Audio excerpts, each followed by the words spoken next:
Saudara tersangka kasus fitnah ijazah Jokowi Roy Suryo kembali menghadapi masalah baru. Disertasi gelar doktornya dilaporkan ke Kementerian Pendidikan Tinggi, Sains dan Teknologi terkait dugaan plagiarisme.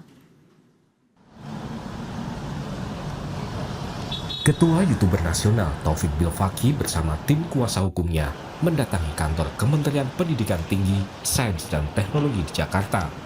Mereka melaporkan dugaan plagiat atau pelanggaran dalam penyusunan karya ilmiah disertasi doktor milik Roy Suryo. Ketua YouTuber Nasional Taufik Bilfaqih menyatakan memiliki bukti adanya plagiat dalam disertasi doktor milik Roy Suryo. Intinya kami menemukan per bab itu kan bisa kita lihat lewat teknologi sekarang ya, baik AI termasuk juga ada Turnitin yang kemudian menjadi aplikasi wajib untuk bisa menentukan dan mendapatkan bahwa ini plagiat atau tidak. Setiap bab itu ada yang 48%, ada yang 60%, ada yang 89%, ada yang bahkan 90%. Nah, semua sudah kita akumulasikan. Nah, laporan-laporan ini sudah kita siapkan dan tadi sudah kita serahkan ke pihak Dikti, kan gitu. Ini orang tidak jujur dalam kuliahnya kemarin. Dia harus kemudian bertanggung jawab. Nah, kita nuntutnya ke UNJ, kita nuntut kepada Dikti. Tolong dong dievaluasi lagi terkait peraturan ini. Kalau seandainya peraturan rektor mengatakan bahwa harus di DO, ya di DO. Kalaupun Kuasa hukum YouTuber Nusantara menyatakan plagiarisme merupakan bentuk pelanggaran terhadap hukum pidana, Undang-Undang Hak Cipta, dan Undang-Undang Pendidikan Tinggi. Jika terbukti melakukan plagiarisme, gelar Dr. Roy Suryo bisa dicabut. Plagiat itu ada, nah tentunya akan menjadi masalah karena kenapa? Ini ada 3 undang-undang yang dilanggar, ya, undang-undang kitab undang-undang hukum pidana, kemudian hak cipta, dan juga undang-undang dikti berkaitan dengan masalah ini. Yang kita lihat dalam tiga undang-undang ini yang paling membahayakan undang-undang dikti karena gelar itu bisa dicabut. Sementara Roy Suryo melalui akun media sosialnya membantah soal plagiarisme. Menurut Roy, karya disertasinya telah diunggah di repositori kampus dan saat ini tidak ada masalah. Karena saya sudah mengunggah mandiri repositori kemarin, ya gitu. Memang baru saya unggah dan itu tidak ada soal. Kapan saja orang juga bisa mengunggah, tidak ada persyaratan. Dan yang jelas, kalau sudah diberikan juga disertasinya sudah mengunggah itu clear. Tidak ada soal yang dipeributkan oleh para termul yang katanya saya kena aturan. Aturan itu berlaku untuk tindak kejahatan atau tindak pidana akademik. Jadi tindak pidana akademik itu misalnya orang plagiat, orang mencuri data, orang kemudian menggunakan tesis atau menggunakan disertasi orang lain. Enggak semuanya ada. Jadi saya akan kickback orang-orang yang telah memfitnah itu. Itu bukan hanya pencemaran nama baik ya, tapi itu sudah membuat persangkaan palsu atau bahkan sudah membuat kabar bohong dan itu ada kesengajaan untuk mengglorifikasi. Tunggu. Roy Suryo saat ini tengah menghadapi kasus hukum terkait ijazah Presiden ke-7 RI Joko Widodo. Roy telah mengajukan sidang pra-peradilan untuk ketiga kalinya terkait kasus ijazah Jokowi. Setelah sidang pra-peradilan, Roy Suryo akan menghadapi sidang perdana kasus fitnah ijazah Jokowi. Tim Liputan, Kompas TV. Dugaan plagiarisme disertasi Dr. Roy Suryo dilaporkan ke Kementerian Dikti, Sains dan Teknologi. Pelapornya menyatakan memiliki bukti plagiarisme disertasi Dr. Roy Suryo. Kita bahas bersama pelapor dugaan plagiarisme Roy Suryo, Ketua YouTuber Nusantara Taufik Bilfaqih, juga kuasa hukum Roy Suryo, Yasena. Terima kasih sudah hadir di Sapa Indonesia Malam, Pak Taufik juga Pak Yasena. terima kasih Kak. Malam, Bang Yasena. Terima kasih sudah hadir. Saya ke Pak Taufik dulu. Jadi apa yang dilaporkan sebenarnya detailnya? Kenapa tiba-tiba dilaporkan soal dugaan plagiarisme? Iya, memang kan sebenarnya ini runtutan dari masalah akademiknya Mas Roy Suryo. Jadi dari awal kita mempersoalkan ada problem yang terjadi di perkuliahan beliau, yang kemudian merembet dari ternyata beliau tidak ada ijazah. Waktu itu beliau memperlihatkan ijazahnya tapi ternyata tidak ada. Nanti kemudian kekisruhan ini baru akhirnya sudah ada ijazah. Nah, disertasi beliau tidak pernah ada di website, kan gitu. Ketika kemudian kisruh ini muncul, akhirnya sudah diupload. Nah, ketika diupload kan akhirnya disertasi ini menjadi konsumsi publik. Ketika menjadi konsumsi publik, terutama di insan akademik, banyak sekali teman-teman dosen dan teman-teman akademisi itu melakukan penelusuran. Ternyata disertasi Mas Roy ini itu diduga sangat kuat ada plagiarisme, di mana setiap bab itu punya unsur presentasi tertentu. Misalnya ada bab 1, bab 2, bab 3, bab 4, sampai dengan bab 5, ketika kita melakukan penelusuran, itu ternyata ada yang 40%, ada yang mencapai bahkan 89%, bahkan ada yang 90%. Itu artinya data mentah yang kita temukan. Ketika kita lakukan pengelompokan secara akumulatif itu mencapai di atas 60%. Artinya ini sudah memenuhi unsur lebih dari 20% sebagaimana standar dari karya tulis ilmiah terutama disertasi. Itu di beberapa kampus punya standar masing-masing. Tapi secara umum yang namanya plagiarisme itu paling tinggi itu cuma di angka 20%. Sementara Mas Roy sendiri dalam dugaan kami yang kemudian kita lakukan penelusuran itu sudah mencapai di atas 60%. Itulah yang menjadi alasan kami untuk kemudian melanjutkan tidak hanya masalah kekisruhan beliau di kampus UNJ, tapi ada masalah lain berupa disertasi yang kami nilai untuk sementara sebagai hasil plagiat. Saya ke Pak Yasena, Mas Roy punyakah bukti-bukti untuk melawan tudingan soal plagiarisme ini, Pak Yasena? Baik, Mas Roy atau klien saya itu memiliki ijazah palsu. Memiliki ijazah yang diduga palsu oleh Bang Bill, ya. Padahal saya sendiri membuktikan ijazahnya beliau itu asli, ya. Ijazahnya beliau asli S3. Dan beliau sendiri tadi dikatakan Bang Bill menyatakan bahwa itu dilihat dari bab berapa sampai bab berapa katanya ada plagiarisme. Nah, ini bagaimana ceritanya bisa melakukan sendiri? Terus saya bertanya, legal standingnya Bill Faki ini sebagai apa melaksanakan kegiatan tersebut kan gitu. Nah, di UNJ sendiri saya bertanya terkait dengan masalah bagaimana disertasinya, bagaimana kelanjutannya, semuanya normal, bagus, hasilnya tidak ada plagiarisme sama sekali kan gitu kan. Nah, termasuk semua yang menyangkut masalah nilai akademiknya, administrasi, finansial itu udah beres, udah selesai semua. Kalau terkait dengan masalah ijazahnya, kenapa belum diambil padahal lulusnya tahun 2024? Nah, apakah ada aturan yang harus mengatakan lulus wajib diambil? Saya tanya kepada wakil rektor di sana, apakah ada aturan lulus wajib diambil?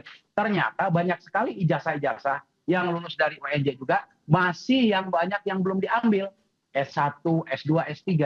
Jadi nggak ada masalah. Masalah diambil tidak itu haknya daripada orang pemilik jasa itu sendiri, nggak ada masalah. Nah, kalau sekarang timbul kecurigaan, diduga ada ijazah palsu, dasarnya apa? Jangan sampai menuduh orang sembarangan, nanti menuduh itu tuntut balik. Itu yang bahaya. Oke, makasih. Nah, soal ini apakah Pak Yasena maupun Mas Bill bisa menjelaskan ini ada kaitannya atau tidak sih dengan tanda kutip pembalasan soal kasus ijazah Pak Jokowi? Sesaat lagi kami kembali di Sapa Indonesia Malam. Kita masih bersama dengan Ketua YouTuber Nusantara Taufik Bilfaki dan Kuasa Hukum Roy Suryo Yasena. Mas Bill, ini ada kaitannya atau enggak sih dengan kasusnya ijazah Pak Jokowi sehingga harus dilaporkan disertasinya Mas Roy? Mungkin jadi kaitan karena kekisruhannya muncul sejak Mas Roy Suryo sendiri tampil di ruang publik untuk meyakinkan masyarakat kita bahwa Pak Jokowi sebagai pemilik ijazah palsu. Namun ternyata di saat yang bersamaan ketika kita melihat Mas Roy sendiri itu punya problem akademik. Saya luruskan untuk Bang Yasena, saya tidak pernah menuduh ijazahnya Mas Roy itu palsu. Awalnya saya bilang Pak Roy sendiri tidak pernah memiliki ijazah. Mengingat beliau ketika memperlihatkan ijazah S1, ijazah S2, giliran untuk S3-nya beliau hanya memperlihatkan surat keterangan lulus. Itulah yang membuat kami merasa, oh Mas Roy ini tidak punya ijazah. Kan gitu. Nah artinya ini pun kalau ditanyakan apa legal standing, ya legal standingnya atas izin dari mandat dari Pak Roy itu sendiri. Mengingat pernah Pak Roy menantang kepada masyarakat, silahkan diuji saya punya ijazah S1, ijazah S2, dan juga surat keterangan lulus. Ketika kita kemudian melakukan penelusuran, ternyata benar Pak Roy Suryo tidak pernah mendapatkan ijazahnya karena memang ada masalah di kampus. Tapi sekali lagi, itu tidak substansial. Tetap Mas Roy seorang doktor. dia pun mendapatkan ijazah asli. Justru karena dia doktor, karena surat keterangan lulus dan memiliki ijazah asli, kita mempertanyakan kok bisa rektor meloloskan orang yang seharusnya tidak lolos, tidak lulus, mengingat dia melakukan pelanggaran di kampus. Oke. Apa pelanggarannya? Ketika dia terpidana harusnya DO. Kenapa nggak di DO? Kenapa tidak ada semacam evaluasi dari rektor itu sendiri yang punya otoritas untuk menentukan orang itu DO atau tidak berdasarkan ketentuan? Ini yang jadi persoalan. Nah, apakah kemudian berkaitan dengan masalahnya Pak Jokowi? Akhirnya menjadi berkaitan mengingat ini berada di momentum yang sama. Tapi apakah akan mengganggu masalahnya Pak Jokowi? Tentu tidak, karena masalah Pak Jokowi sekarang sudah di ranah hukum, tidak lagi dalam konteks ruang publik. Aku pikir seperti itu. Nah, meskipun ini tidak kaitannya dengan kasus Pak Jokowi secara langsung, artinya pasalnya memang beda, laporannya beda, tapi kalau Mas Yasennya melihat ini ada kaitannya dengan tanda kutip pembalasan atau tidak dengan kasus itu? Waduh, kita tidak ada istilah balas-membalas ya kalau kayak gitu. Nah gini, tadi udah sampaikan sama Bang Tia, di mana kemungkinan ada bersamaan dengan kasus ijazah Jokowi yang diduga palsu saat ini. Nah, ini hanya kebetulan waktunya bersamaan seperti itu, ya kan? Dan kami juga sudah membuktikan bahwa ijazahnya Roy Suryo itu asli, ya kan? Kita sudah datangi, lihat prosedurnya dari awal dia masuk tahun 2016, lulus 2024. Memang betul di tahun 2022 beliau ngambil cuti 6 bulan. Selebihnya ada hal-hal yang lain. Tadi sudah disampaikan bahwa katanya kalau seorang ya mungkin narapidana atau seorang yang pernah di penjara dan sebagainya itu nggak bisa melanjutkan harus DO. Itu salah. Coba buka aturannya, coba buka undang-undangnya. Adakah yang melarang seseorang harus dihentikan atau di DO gara-gara dia mantan napi?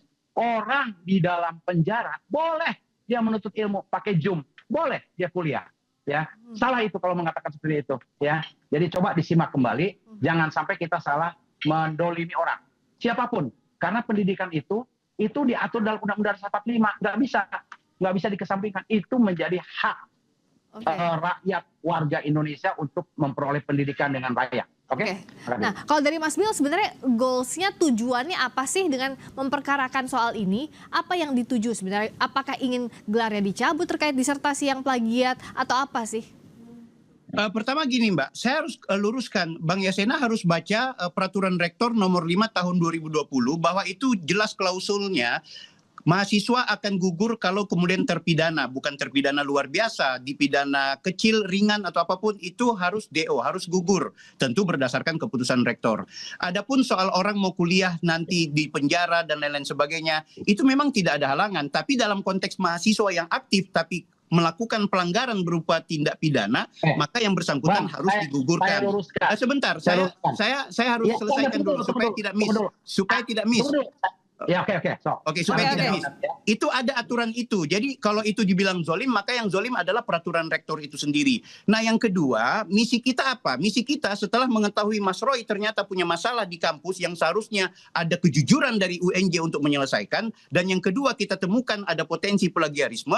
Jangan salahkan publik untuk menuntut kepada UNJ cabut gelar Mas Roy. Kenapa? Karena selain dia melanggar peraturan rektor itu sendiri, yang kedua adalah ada potensi plagiarisme. Tapi kalau soal plagiarisme ini kita kembalikan kepada pihak UNJ dan juga Dikti, bahkan kami sudah laporkan ke Dikti, kalau ditemukan benar ada plagiarisme itu sebagaimana yang kami buktikan data-data itu, maka jangan halangi untuk pencabutan gelar karena itu adalah kejahatan yang cukup tinggi dalam dunia akademik kita. Aku pikir itu. Mas Yasena, silakan. Ya, baik. Terkait dengan masalah yang tadi saya tertarik ya, kaitan dengan masalah pidana, katanya nggak boleh. Ada aturan rektor. Sekarang saya mau bertanya dulu. Mana yang lebih tinggi, undang-undang dengan aturan rektor? Undang-undangnya juga Undang-Undang Dasar 45, satu ya. Yang kedua, aturan rektor, okelah aturan internal. Tapi apakah pernah dipanggil sesuai dengan aturan rektor? Kalau ada, apakah pernah dipanggil? Ditanya kesepakatan, Mas Roy atau Pak Roy Suryo, apakah mau melanjutkan pendidikan atau mau berhenti, gitu kan? Harusnya dipanggil dulu seperti itu, gitu loh. Nah, tidak ada panggilan berarti dianggap itu legal, sah, tidak ada masalah. Itu yang harus dipedomani. Jadi jangan kita berasumsi bahwa, berpersepsi bahwa, oh ini ada aturan rektor, ini harus begini, harus begini. Di sana rektor itu orang-orang yang sudah punya pendidikan sangat tinggi ya. Makanya beliau dipercaya sebagai rektor, ada aturan rektor, ada para dekan, disitulah diminta untuk bagaimana memecahkan permasalahan kalau ada masalah ini. Maka muncul aturan rektor. Di dalam aturan rektor itu ada, saya nggak membaca ya, tapi kata Bang Dik tadi ya, mungkin ada kesepakatan harusnya dipanggil dulu. Tapi tidak ada pernah dipanggil seperti itu dan dianggap tidak ada masalah, clear. Nah, sekarang ini muncul, jawabannya, Bang. katanya ada masalah kan gitu. Tar dulu. Itu baru satu. Terkait kedua plagiarisme, ini 2 poin yang saya pegang. Plagiarisme ini harus betul-betul dilakukan pemeriksaan secara detail. Dipanggil dari mana diplagiarismenya dengan siapa. Itu harus di cross check dan itu membutuhkan waktu bukan sehari 2 hari. Itu harus dilakukan pemeriksaan secara utuh dari dikte dari mana. Seperti itu harus dilakukan. Karena Bang Yasena, ada masalah begini, tahu-tahu langsung pung kiri kanan, itu nggak boleh. Bang Yasena, mohon izin. Itu yang saya bilang. Tadi bilang penjoliman, nggak boleh begitu Bang Bill. Oke, makasih. Mas Bill, Bang. singkat saja Mas Bill, silakan. Mbak, saya mau informasikan di peraturan rektor itu ada klausul terakhir yang mengatakan untuk kemudian menjalankan, melaksanakan peraturan itu maka harus melalui keputusan rektor. Artinya peraturan itu hidup. Kalau dia misalnya tidak mau dilanjutkan untuk di DO harus ada keputusan rektor. Kalaupun dia akan di DO maka harus ada keputusan rektor. Bukan diselesaikan di tingkat dekan atau di tingkat pembimbing. Harus diselesaikan oleh rektor. Karena rektorlah yang pemilik otoritas tertinggi terkait peraturan itu. Aku pikir itu. Kita tidak melakukan penzaliman dan UNJ sudah mengakui itu. Kita tinggal tunggu kapan UNJ akan menyelesaikan. Ya, dan singkat saja Mas Yasene siap ya menghadapi kasus ini sampai tuntas dari pihak Mas Suryo, Mas Roy Suryo. Kita akan perjuangkan, dia klien saya. Dia didoli dengan dikatakan bahwa dia menggunakan ijazah yang asli tapi plagiarisme atau mungkin harus dicabut status ijazahnya. Jelas akan saya perkuat seperti itu. Dan rektor juga tidak pernah menegur atau membuat hal-hal yang disampaikan Bang Bill tadi. Berarti clear, nggak ada masalah itu. Ya, prosesnya ini harus dijalani agar clean and clear semuanya. Terima kasih Mas Taufik Bilfaqi, Ketua YouTube Nusantara. Terima kasih juga Mas Yasena, Kuasa Hukum Roy Suryo sudah hadir di Sapa Indonesia Malam.